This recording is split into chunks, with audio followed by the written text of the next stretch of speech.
آج کل مجھے لگتا ہے ایک بہت بڑا مسئلہ چل رہا ہے لوگوں کے اندر.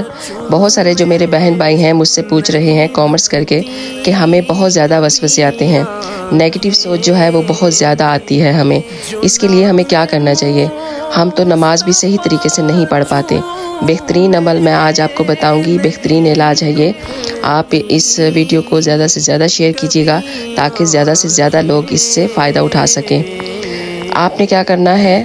آپ نے نماز عشاء کے بعد سورۃ الناس کی آخری آیات الذی یوسوس فی صدور الناس من الجنۃ والناس، الذی یوسوس فی صدور الناس من الجنۃ والناس 101 مرتبہ آپ نے اس کو پڑھ لینا ہے اور اپنے اوپر اس کا دم کر لینا ہے.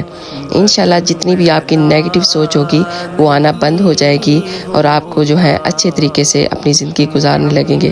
آپ اس ویڈیو کو سیو کر لیجئے. اگر آپ بھول جائیں تو اس ویڈیو